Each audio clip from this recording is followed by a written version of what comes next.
नमस्कार दोस्तों, आप सभी का करियर पॉइंट सीएस में स्वागत है।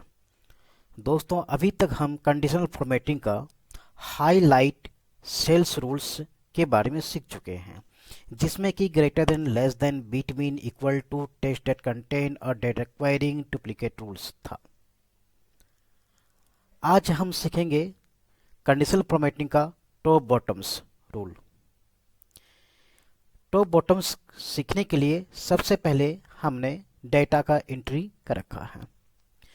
जैसे हमने क्या किया, कुछ एंट्रीज को, वैल्यू को हमने सेलेक्ट किया, कंडीशनल फॉर्मेटिंग में गए, यहाँ जाने के बाद टॉप बॉटम रूल्स में क्लिक किए और टॉप बॉटम रूल्स में जाके हमने टॉप 10 आइटम में क्लिक किया। जैसे टॉप 10 आइटम में हमने क्लिक किया तो आप देखिए टॉप 10 जो वैल्यू है हाईलाइट कलर हो गया।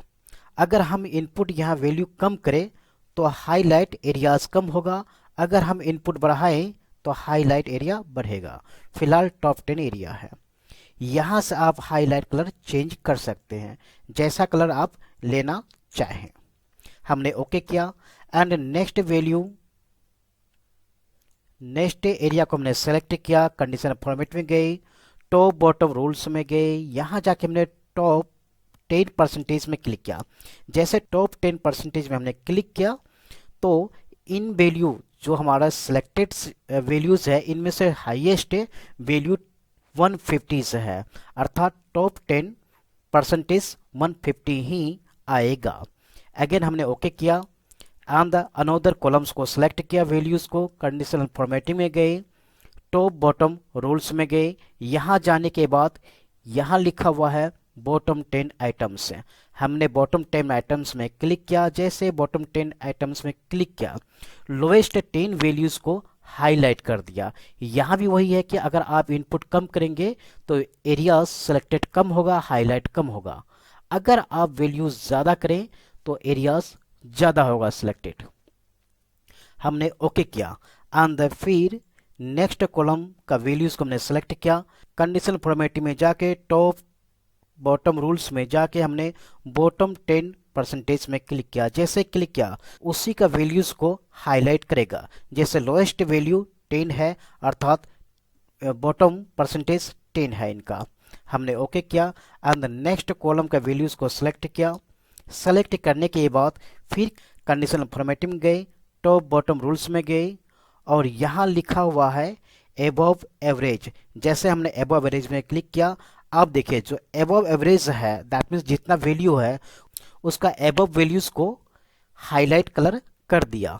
फिर हमने नेक्स्ट कॉलम वैल्यू को सेलेक्ट किया, कंडीशनल फॉर्मेटिंग में गई, टॉप बॉटम रूल में क्लिक किया और यहाँ बिलो एवरेज, जैसे हमने बिलो एवरेज पे क्लिक किया, जो कम एबव वैल्यू है उसे हाईलाइट कर दिया। फिर हमने यहाँ ओके किया, अगेन कॉलम वैल्यू को सिलेक्ट किया, नेक्स्ट कंडीशनल फॉर्मेटिंग में गई, टॉप बॉटम रूल्स में क्लिक किया और नेक्स्ट लिखा है डेटा बार्स। जैसे हमने डेटा बार्स में क्लिक किया, इसमें कई कलर्स है, किसी एक कलर्स को हमने क्लिक किया। आप देखिए यहाँ जो कलर्स का लाइन आया है, एरियाज आया है अकॉर्डिंग टू नंबर। जैसे 10 नंबर है, वैल्यू कम है, 20 है, थोड़ा लाइन का ग्राफ बढ़ा है, 30 ज़्यादा बढ़ा है, 50 में ज़्यादा बढ़ा है, 100 में कुछ ज़्यादा बढ़ा है, उसी प्रकार से 150 में पूरा बढ़ा हुआ है। एंड नेक्स्ट हमने सेलेक्ट किया एरियाज को और कंडीशनल फॉर्मेटिंग में गया, कलर स्केल्स में जाके क्लिक किया। यहाँ क्लिक करने के बाद यहाँ भी वही सिस्टम है कलर से हाईलाइट के लिए। यहाँ भी हमने किसी एक कलर्स में क्लिक किया, यहाँ जो कलर हुआ अकॉर्डिंग टू वैल्यू के हिसाब से।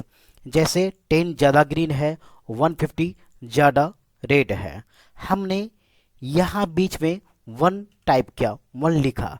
जैसे हमने 1 लिखा तो आप देखो इस पूरे कॉलम में सबसे ज़्यादा ग्रीन 1 के पास है, अर्थात मिनिमम नंबर 1 है।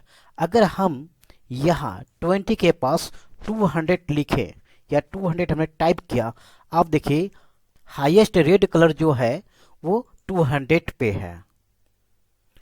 और फिर हमने इस एरिया को सेलेक्ट किया, कंडीशनल फॉर्मेटिंग में गया। यहाँ जाने के बाद आइकॉन सेट्स में क्लिक किया। यहाँ कुछ सिग्नल्स है, इनमें से हमने टावर सिस्टम में क्लिक किया। जैसे इसमें क्लिक किया, आप देखो ये जो टावर्स आया है अकॉर्डिंग टू वैल्यू के हिसाब से, जैसे 10 है, 10 पे वैल्यू कम है, 200 पे बहुत ज़्यादा टावर्स का सिग्नल है, 30 पे कम है, 40 पे कम है, 1 पे बिल्कुल कम है, 60 पे कुछ बढ़ा है, उसी प्रकार से 150 में बढ़ा है। तो दोस्तों इस प्रकार से कंडीशनल फॉर्मेटिंग का टॉप ऑब्लिक बॉटम रूल्स का प्रयोग किया जाता है। Thank you for watching this video.